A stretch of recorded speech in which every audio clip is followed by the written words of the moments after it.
Hello, नमस्कार. स्वागत आहे तुमचं आपल्या चॅनलवर. कशा आहात तुम्ही सगळे? मस्त ना? मस्तच राहा. तर आज आपण बघणार आहोत, ही आहेत शेवगाची पानं, ज्याला आपण मोरिंगा पण म्हणतो किंवा ड्रमस्टिक पण म्हणतो. त्याच्या झाडाची ही पाले आहे, शेवग्याचा पाला.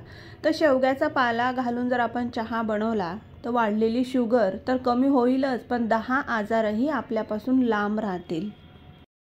मोरिंगा म्हणजे शेवग्याच्या झाडाला अनेक आकर्षक नावे आहेत. मुळाच्या तिखट चवीमुळे त्याला ड्रमस्टिक ट्री असं देखील म्हणतात. त्याच्या औषधी उपयोगामुळे काही लोक त्याला चमत्कारी झाड देखील म्हणतात. तर या मनोरंजन वनस्पतीचा आनंद घेण्यासाठी मोरिंगाचा चहा हा सर्वात सोपा मार्ग आहे. मोरिंगाचा जो चहा असतो तो रक्तातील साखरेची पातळी नियंत्रित करण्यासाठी आपल्याला मदत करू शकतो. मोरिंगा अनेक आवश्यक जीवनसत्व आणि खनिज समृद्ध म्हणून ओळखले जाते. त्यानंतर आपल्या आतड्यांमध्ये साठलेली चरबी काढून टाकण्याचं काम देखील हे करतं. वास्तविक त्यात क्लोरोजेनिक ॲसिड असतं, त्यामुळे आपल्याला लठ्ठपणा विरोधी गुणधर्म त्याच्यामध्ये आढळतात. म्हणून लठ्ठपणा आणि वजनाच्या समस्यांशी लढण्यामध्ये हा खूप मदत करतो. मोरिंगाच्या औषधी गुणधर्मामुळे त्याच्या पानांपासून तयार केलेला चहा आपल्याला कर्करोग, कमकुवत हाडे असतील, अशक्तपणा असेल, अल्झायमर असेल, यकृत किंवा संबंधी रोग असतील, कमकुवत प्रतिकारशक्ती असेल, आतडे आरोग्य, रुंधत्व विरोधी किंवा त्वचेच्या संबंधित पण काही समस्या आपल्याला असतील तर त्याच्याशी लढण्यासाठी ही मोरिंगाची जी पानं आहे, शेवग्याची पानं ही मदत करतात.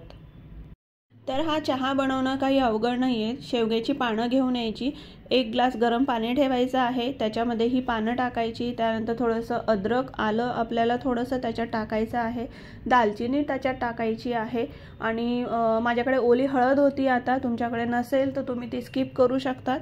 ते टाकून आपल्याला छान असा हा चहा उकळून घ्यायचा आहे. त्यानंतर हा चहा उकळल्यानंतर 5 मिनटं याला झाकून ठेवायचा आणि मग गाळून आपण हा मस्त सकाळी सकाळी हा मोरिंगाचा चहा मस्तपणे पिऊ शकतो.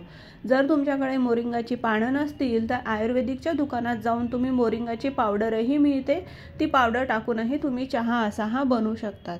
आपल्या ज्या आहारामध्ये ना मोरिंगाचा वापर आपल्याला खूप प्रकारे करता येतो. तुम्ही चटणी बनवा ह्या पानांची, त्याच्यानंतर पराठे बनवू शकतात. आपण जी डाळ बनवतो तर डाळीमध्ये देखील हे मोरिंगा आपण हे टाकू शकतो. तर अशा पद्धतीने मस्त तुम्ही एन्जॉय करून बघा. नसेल अवेलेबल मोरिंगा शेवग्याच्या शेंगाची पानं तर तुम्ही आयुर्वेदिक दुकानात जाऊन पावडर आणूनही प्या. दिवसभरातून आपण 1 चमचा मोरिंगाची पावडरही घेऊ शकतो, त्यापेक्षा जास्त नाही घ्यायची. तर चला, तुम्हाला ही माझी रेसिपी आवडली असेल तर व्हिडिओला लाईक, शेअर, कमेंट नक्की करा आणि चॅनल सबस्क्राईब करा. भेटूया पुढच्या व्हिडिओमध्ये. तोपर्यंत मस्त खा आणि स्वस्त रहा.